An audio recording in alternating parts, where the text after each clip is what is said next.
नमस्कार दोस्तों, OCN network में आपका स्वागत है। चौथे दौर का मतदान चल रहा है और इन सीटों के साथ 379 सीटों का जो जनादेश है वो ईवीएम में बंद हो चुका होगा। इसके बाद 3 दौर का मतदान और होना है। 160 के आसपास और सीटें बची हुई होंगी, लेकिन इस चौथे दौर तक आते आते जो भारतीय जनता पार्टी उसका नेतृत्व दावे कर रहा था, माहौल तो वैसा ही बनता हुआ दिखाई दे रहा है। अब तक जहां जहां नरेंद्र मोदी की जनसभाएं हुई हैं या जहां जहां उनके रोड शो हुए हैं, उसमें जिस तरीके से भीड़ उमड़ी है, और केवल भीड़ नहीं उमड़ी है, सबसे अलग बात जो नोटिसेबल है वो है लोगों की आंखों में चमक। उनके चेहरों पर एक आशा, एक उत्साह। उनकी बॉडी लैंग्वेज आप देखें, जो रोड के दोनों तरफ खड़े रहते हैं, वो किस तरीके से उनका अभिनंदन कर रहे हैं। कल शाम पटना में रोड शो था और इस रोड शो से पहले उनके विरोधी क्या कह रहे थे? अरे भाई, पटना सीट को तो वो बिल्कुल अपनी स्ट्रांग सीट मानते हैं, फिर पटना में रोड शो करने की क्या जरूरत है।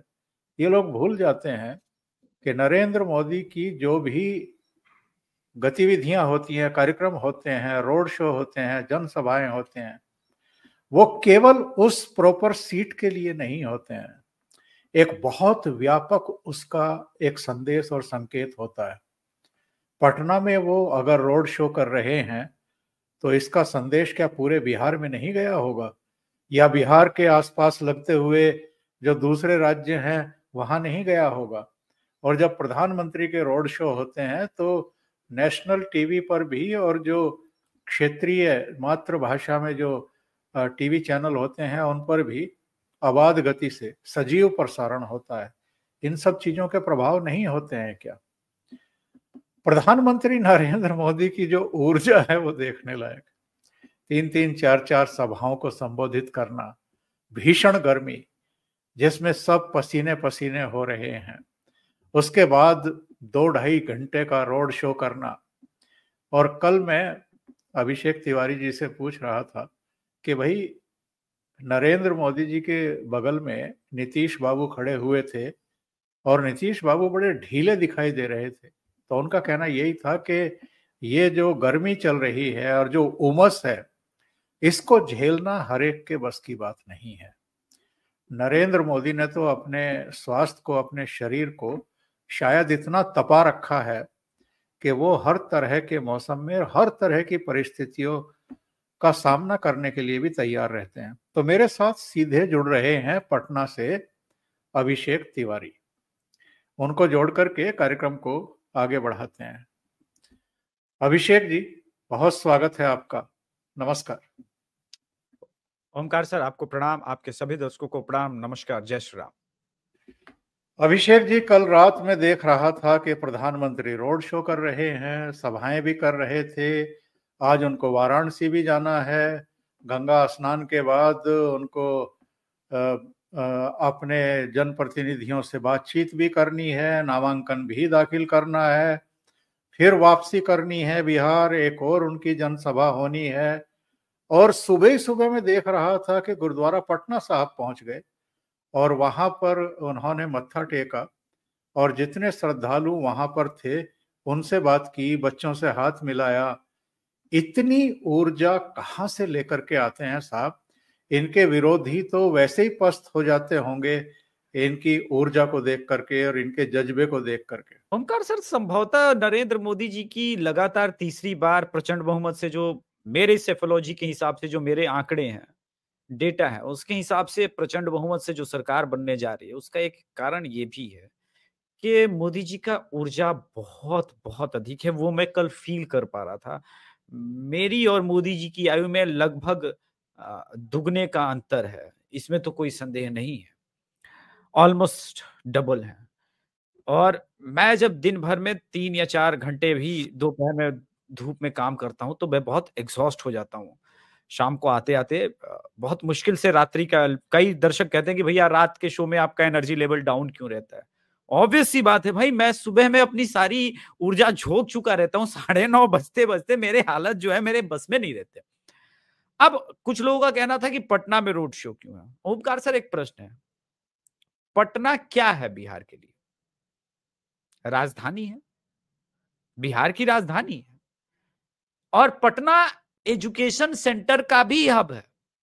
चाहे बैंक की तैयारी हो, रेलवे की तैयारी हो, या अपने बच्चों को पढ़ाना है, बिहार में इस कोने से उस कोने के लोग सब लोग पटना में रहते हैं। मैं महामूर्खों से बहस नहीं करना चाहता। पटना में रोड शो का कारण एकमात्र यही था कि पटना पूरा अपने आप में बिहार है, प्रथम बात। अब आपने कहा कि सुबह सुबह आपने देखा कि वो गुरुद्वारा साहब गए थे। सर, कल से कार्यक्रम को समझते हैं। 4 सभाएं वेस्ट बंगाल में, पटना में रोड शो, सुबह में गुरु गोविंद सिंह साहब के जो मंदिर है उसमें गया। सिखों का सबसे बड़ा स्थल है बिहार का वो गुरुद्वारा। इसके बाद वो हाजीपुर में अभी सभा कर रहे हैं। हाजीपुर बिहार में चिराग पासवान के लिए वो कर रहे हैं, और उत्साह देखिए लोगों का। अभी भी जो लोग देख पा रहे होंगे, जो लोग देखेंगे उनको पता चलेगा कि क्या एनर्जी है उस आदमी की। इसके बाद वो बनारस जाएंगे, नामांकन करना है, लोगों से मिलना है, और शाम को सारण लोकसभा सीट में यानी छपरा में भी बातचीत करनी है, रैली करनी है, या फिर जो प्रोग्राम है। इतना पता है कि सारण का रैली का ही प्रोग्राम है। अब तुलना करते हैं अपोजिशन में खड़े नेताओं की। अब तक राहुल गांधी ने मुश्किल से यूपी में 2 या 4 रैलियां की हैं। तेजस्वी यादव के कमर में दर्द हो चुका है, पेन किलर लेके जा रहे हैं। अखिलेश यादव पहले मैनपुरी में लगे, अब आज कन्नौज में लगे। कन्नौज की स्थिति और जिस प्रकार से वोटिंग डिटेल आ रहे हैं, स्थिति बहुत खराब है। अभी तक सिर्फ 5%, 6% मतदान हो पाया है, और वो समझ में आ रहा है कि मुझे क्यों मतदान क्यों कम हो रहा है वहां पर। और ये एक बड़ा संकेत है बहुत अखिलेश यादव के लिए कि जो फेक वोटिंग वहां पर होती थी इतने वर्षों से, सब लोगों के वोटर लिस्ट से नाम गायब है। किंतु बिहार के संदर्भ में जो आप बात पूछ रहे थे, नरेंद्र मोदी की इस रोड शो को देखने के बाद मेरा जितना दिन का राजनीतिक अनुभव है, ऐसा रोड शो मैंने अपने पूरे लाइफ में नहीं देखा। इतनी एनर्जी, वहां पर आप खड़े भी होते तब भी आपके रोंगटे खड़े हो जाते, आप नहीं चिल्लाते तब भी आप पसीने से भीगते। लेकिन जो जोश था, जुनून था, जो मोदी जी का कनेक्ट है लोगों से, वो अपने आप में अद्भुत है। एक दूर कहीं आदमी एक छोटा सा मोदी जी का फोटो लेके रखेगा, वो उनकी दृष्टि से छुप नहीं सकता, उसको भी हाथ हिला के वेव कर देंगे। सो ये जो कनेक्ट है, वो कनेक्ट विपक्ष के किसी नेताओं में जनता के साथ है ही नहीं। वो इसलिए नहीं है क्योंकि वो यूट्यूबर्स गैंग के झांसे में आकर के वो जनता से बहुत दूर जा चुके हैं। इनका अब बहुत मुश्किल है वापसी करना। बिल्कुल सही आप कह रहे हैं। अगर आज के मतदान की बात करें तो बिहार में दरभंगा में वोट पड़ रहे हैं, उजियारपुर में पड़ रहे हैं, समस्तीपुर में, बेगूसराय में, मुंगेर में, और जिन प्रमुख चेहरों की प्रतिष्ठा दांव पर है उनमें अमित शाह के विश्वास पात्र नित्यानंद राय, इसके अलावा अशोक चौधरी की बेटी शांभवी चौधरी, खुद गिरिराज सिंह और लल्लन सिंह। लेकिन कुछ जगहों से जैसे बेगूसराय से थोड़ी कम वोटिंग की जानकारी मिल रही है। इसकी क्या वजह हो सकती है? और थोड़ा सा दर्शकों को ये भी बताएं कि पिछली बार यानी 2019 में इन सीटों में से कौन सी सीट किसके पास थी और इस बार के क्या समीकरण बन रहे हैं? देखिए, पिछली बार भी सारे सीट एनडीए के पास ही थे, और इस बार भी। और मैं दर्शकों को बताऊं कि अगर बेगूसराय में 1 या 1.5% वोट कम भी हो जाता, 2% भी कम हो जाता, तो विशेष अंतर नहीं पड़ना। 4.5 लाख की मार्जिन थी सर। इस बार कहने को लेफ्ट और राजद साथ में खड़ा है, किंतु इन दोनों का भी अगर वोट शेयर मिला दिया जाए तब भी 1.5 लाख का मार्जिन था।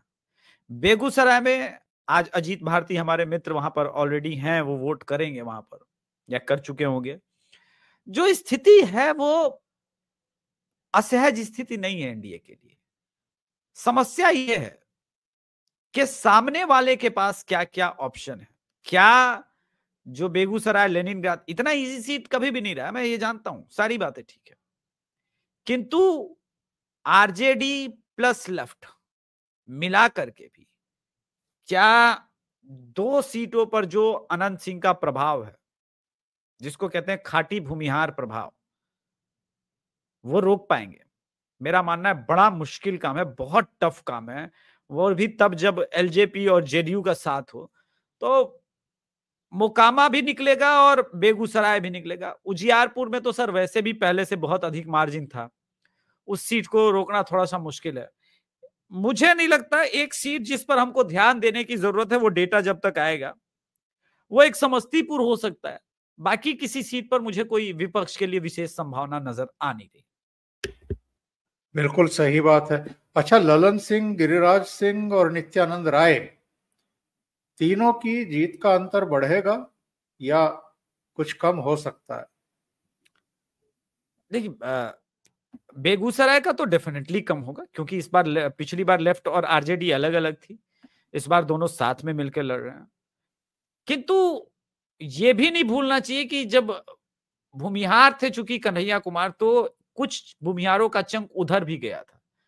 वो सब अगर देखें तब भी 1 लाख के ऊपर का सर्टेनली मुझे लगता है कि बेगूसराय में भी मार्जिन रहेगा। अभी जितने चरणों के चुनाव हुए हैं बिहार में, क्या ट्रेंड है आपकी दृष्टि में? आप तो वहां बैठे हुए हैं और जा भी रहे हैं, जीरो ग्राउंड पर जा रहे हैं, तो जितनी सीटों के लिए हो चुका है वहां आरजेडी, कांग्रेस, वामपंथी कहाँ खड़े हैं और जेडीयू बीजेपी गठबंधन कहाँ खड़ा है? देखिए, दावे के साथ तो महागठबंधन सिर्फ एक भी ऐसी सीट नहीं है जो अब तक चुनाव हुए, इंक्लूडिंग किशनगंज, जिसपे वो ये कह सकता है कि वो जीत रहा है। इसका एक लाइन में उत्तर यही है। यानी एनडीए की क्या परिस्थितियां, कल वैसे मोदी जी ने भी कहा था, एनडीटीवी वाले जब इंटरव्यू ले रहे थे, तो हालांकि रोड शो था, तब वो एनडीटीवी का इंटरव्यू ले रहा था। ऐसा आज तक राहुल गांधी ने इंटरव्यू नहीं दिया है, और पीसी में तो राहुल हमको ही पता है कि नहीं, राहुल गांधी ने तो अभी तक इस पूरे चुनाव में एक भी इंटरव्यू किसी को नहीं दिया है। नहीं, वो तो ऑब्वियस सी बात है, वो नहीं, वो देंगे भी तो अपने यूट्यूबर समाज के लोग को देंगे, इधर के लोगों को नहीं देंगे। किंतु मेरा ये कहना है स्पष्ट रूप से कि जो परिस्थितियां बन रही है बिहार में, ये बात ठीक है कि एनडीए संभवतः 39 मेरे दृष्टिकोण में रिपीट नहीं कर रहा है, लेकिन 34, 35, 36 आराम से आ रहा है। इसके आसपास के आंकड़े अवश्य दिख रहे हैं मुझे। और अभी तो जैसे जैसे चुनाव, हालांकि मोदी जी ने अगर कहा है कि 40 सीट जीत रहे हैं, तो मैं डाउट नहीं कर रहा हूं, क्योंकि किशनगंज भी फंसी हुई है। अब सर, वेब इलेक्शन में क्या होता है ना, दिखता है कि चलो इतनी सीटें फंसी हुई तो हम कुछ दयावान होकर के विपक्ष को दे देते हैं सीटें। लेकिन जब वेब इलेक्शन होता है तो हमें यह पता नहीं चलता कि जो सीटें हम देख रहे हैं कि 10-20 हजार से फंसी हुई है, वहां पर ऐसे भी वोटर होते हैं जो कहते हैं यार 10-20 हजार से अगर ये सामने वाला जीत भी जाएगा तो कुछ काम नहीं कर पाएगा। वो इसलिए नहीं कर पाएगा क्योंकि ये इनकी न तो सरकार बन रही है, तो कम से कम सांसद उसका बनाओ जो जीत रहा हो। तो ये भी एक दृष्टिकोण होता है जो फ्लेक्सिबल वोटर हो, वो सर टर्नआउट काउंट में आता नहीं है। इसी वजह से मैं बिहार को लेकर के एक मिनिमम लेवल तो सेट कर सकता हूं, मैक्सिमम कहां जाएगी बताना थोड़ा सा मुश्किल है सर। बिल्कुल सही है। उत्तर प्रदेश चलते हैं अभिषेक जी। और उत्तर प्रदेश में चूंकि 13 सीटों के लिए आज मतदान हो रहा है चौथे दौर में जी। और इनमें भी लोगों की निगाह एक तो खीरी पर होगी, जहां अजय मिश्र टेनी हैं, जिनको लेकर के बड़ी राजनीति हुई है। लखीमपुर खीरी में जो किसान आंदोलन के दौरान, तथाकथित किसान आंदोलन के दौरान घटना हो गई थी, उसको लेकर के पक्ष विपक्ष में तनातनी भी रही और कांग्रेस और उनके जो कहना चाहिए कि समर्थक किसान संगठनों के नेताओं ने भी खूब राजनीति की थी। हालांकि हम विधानसभा चुनाव में देख चुके हैं लखीमपुर खीरी की सारी सीटें भारतीय जनता पार्टी ने जीती। तो खीरी पर निगाह रहेगी। इसके अलावा उन्नाव, जहां साक्षी महाराज चुनाव लड़ रहे हैं, कानपुर एक बहुत बड़ा शहर, एक बहुत महत्वपूर्ण सीट, रमेश अवस्थी लड़ रहे हैं। कन्नौज बेशक अखिलेश यादव लड़ रहे हैं और बीएसपी ने वहां इमरान बिन जफर को उतार दिया है। बड़ा रोचक मुकाबला जो है बना दिया है। और कन्नौज का भी आपने जिक्र भी किया था कि इतना कम वोटिंग वहां पर हो रहा है। तो खास तौर से उत्तर प्रदेश की इन 13 की 13 सीटों पर चूंकि पिछली बार भारतीय जनता पार्टी जीती थी, तो इस बार आप क्या देख रहे हैं? कन्नौज में तो फिर भी अभी अपडेट किया इलेक्शन कमीशन ने, तो दिख रहा है 14% के आसपास का वोट। इटावा में तो 8% है सर, 7%। ये कभी गढ़ हुआ करता था।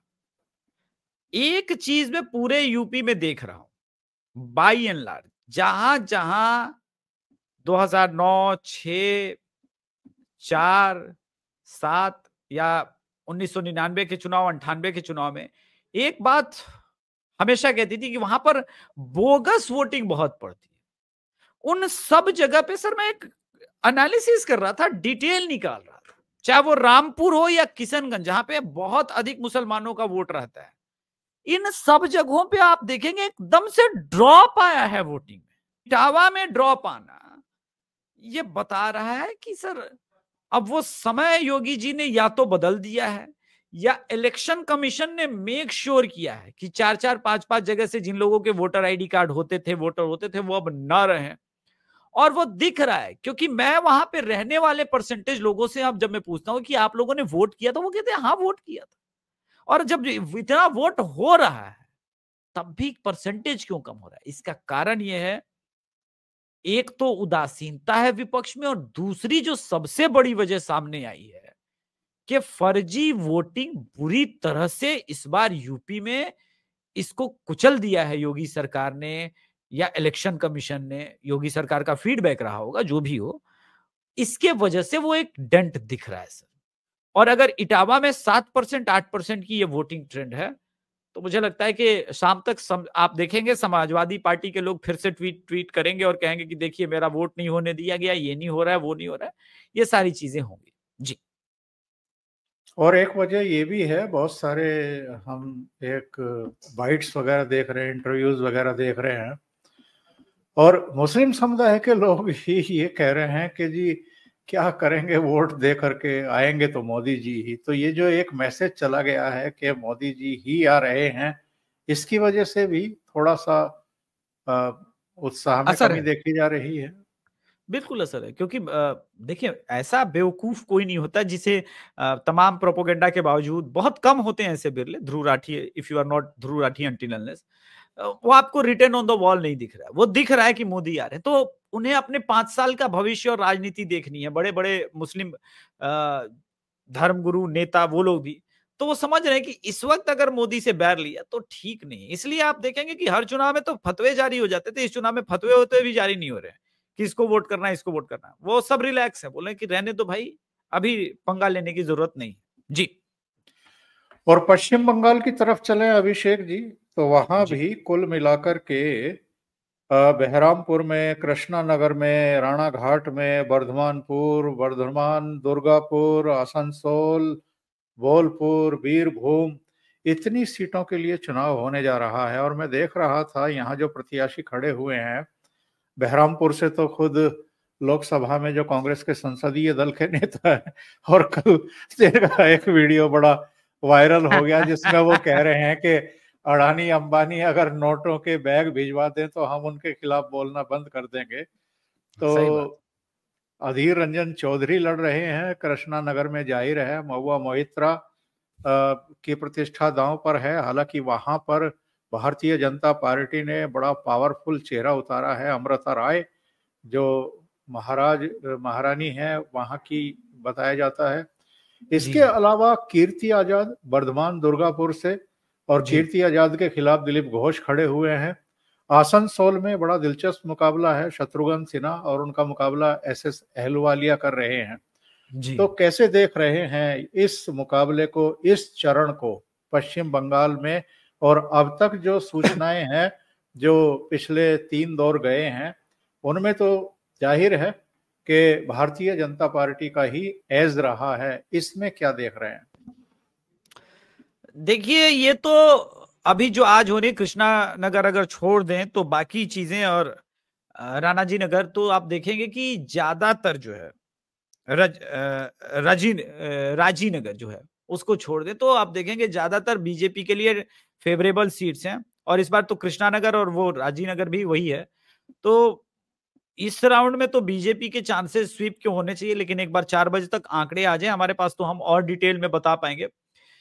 किंतु ट्रेंड टुवर्ड्स बीजेपी बंगाल में बहुत पहले भी शिफ्ट हो चुका था, 15-20 दिन पहले ही एकदम वो दिखने लगा है। अब तो बस ये है कि एक बार वोट होता जाएगा तो पता चलता जाएगा कि बंगाल की स्थिति क्या है।